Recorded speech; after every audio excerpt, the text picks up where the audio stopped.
सम्मान नहीं देता है और बिल्कुल आवारा गर्दी की तरह इधर उधर घूमता है, वो गांडू होता है। अगर आज यहाँ पर डीजे बजाए थे तो नाचने के लिए आ जाते हैं।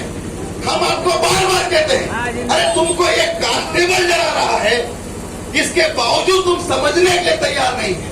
हम कब सीखेंगे, कब हमारे हक अधिकारों को हम जानेंगे? जब आप ऐसे मंचों पर आएंगे और सुनेंगे। हम बार बार बोलते हैं कि बहुत समस्या आने वाली है। इस मंच के माध्यम से मैं हालांकि डीजे के पक्ष में नहीं हूं, लेकिन कहीं न कहीं ये बताना चाहता हूं साथियों, डीजे के माध्यम से ये आधुनिक जो यंत्र है, इनके माध्यम से आदिवासी इकट्ठा हो रहा था हजारों की संख्या में, और हजारों की संख्या में आदिवासी इकट्ठा होकर एक बौद्धिक विचार रखते थे, ये सभा करते थे। लेकिन इन्होंने क्या करा है, उस डीजे को प्रतिबंधित करा है ताकि आदिवासी इकट्ठा नहीं हो और अपने हक अधिकारों को जान नहीं पाए। ये इनकी बहुत बड़ी साजिश है। और मैं बताना चाहता हूँ यहाँ के कलेक्टर को, यहाँ के एसडीओपी को और यहाँ के थानेदार को कि तुम गुलाम हो, अपने अंदर झांक के देखो, तुम भाजपा की गुलामी कर रहे हो, तुम ड्यूटी आदिवासियों का कार्यक्रम होता है वहां पर सबसे पहले पहुंच जाते हो, लेकिन दूसरों कार्यक्रम होता है वहां पर तुम्हारा फोन बंद होता है, वहां तुम आउट ऑफ कवरेज एरिया कहां हो जाते तुम्हारा। ये पूछना चाहता हूं मैं ऐसे कलेक्टर को, ऐसे एसडीओपी और टीआई को सबसे पहले इस क्षेत्र से निकालना पड़ेगा, नहीं तो आने वाला समय बहुत खतरनाक होने वाला है। भाजपा की चड्डी पहन के घूम रहे हैं ये लोग और आदिवासियों को रोकने का काम कर रहे हैं। लेकिन मैं बता देना चाहता हूँ, ये आज का युवा पीढ़ी है, ये बिरसा मुंडा के खून है, ये टंट्या भिल का खून है। इन लोगों ने, हमारे लोगों ने ईस्ट इंडिया कंपनी को भगाया था, गोरे अंग्रेजों को भगाया था, तो तुम काले अंग्रेजों को भगाने में हमारे को टाइम नहीं लगेगा। ध्यान रखना, ये तुम्हारा भेदभाव पूर्ण रवैया, हमारी खाते हो, हमारी पीते हो, हमारे से नौकरी करते हो और तुम हमको कहते हो तुमको अनुमति चाहिए। अरे क्या घंटे की अनुमति तुमको दे? हम जिस दिन हमने ठान ली उस दिन तुम्हें नौकरी करने लायक नहीं बचोगे, ये आदिवासी बोल रहा है। तो मैं कहना चाहता हूँ आने वाले समय में हम बड़वानी कलेक्टर का भी पुतला दान करेंगे। जब तक इसका ट्रांसफर नहीं किया जाता है तब तक हम चैन से नहीं बैठेंगे। ये आज इस मंच से,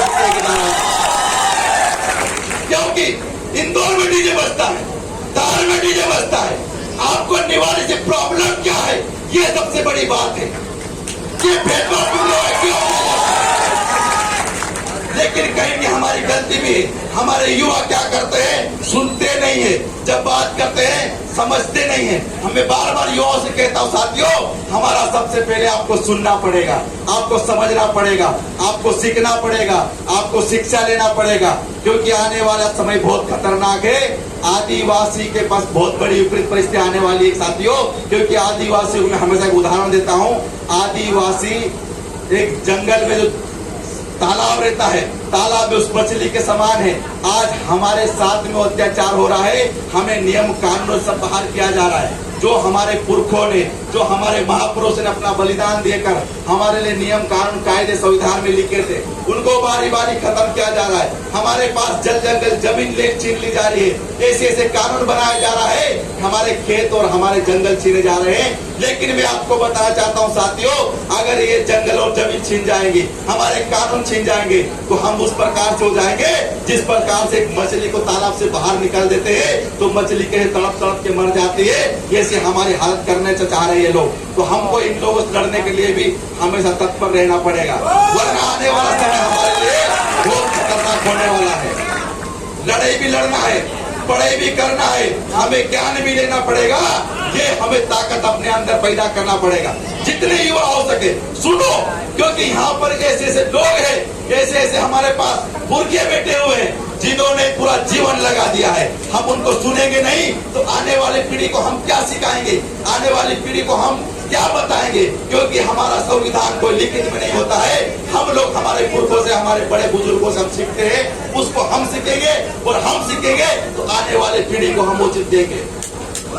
इसके बाद करना है साथियों, इसलिए हमें सुनना है, हमें बैठना है। ये लोग हमको बोलते हैं अरे तो नाचने कूदने वाले, लेकिन हम इनको भी बोल देते हैं हम नाचने कूदने वाले भी है, हम तीर कमान वाले भी है, हम गोपन वाले भी है। तुमको चुनना है, तुमको क्या चुनना है, सिलेक्ट करना है, सिलेक्ट कर लो तुम इनमें से। आदिवासियों तुम क्या उम्मीद कर रहे हो साथियों?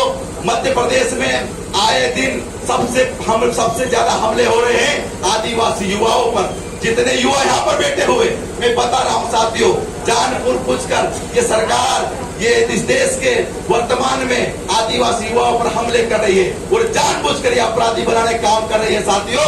हमें इनसे लड़ने के लिए हमें एकजुट होना पड़ेगा, ये बार बार मैं कहता हूँ साथियों। बहुत बहुत धन्यवाद, आप लोगों ने मुझे सुनने का बोलने का मौका दिया, आप लोगों ने मुझे सुने तन्मयता से। लेकिन एक और निवेदन कर साथियों, ज्यादा टाइम नहीं चलेगा हमारा कार्यक्रम, हम नाचेंगे भी, लेकिन आप शांति से बैठ जाओ, आप लोग सुनो। आप सुनोगे तो हम आने वाली पीढ़ी को हम बता पाएंगे। हाथ जोड़कर आप लोगों से निवेदन है मेरा। बहुत बहुत धन्यवाद।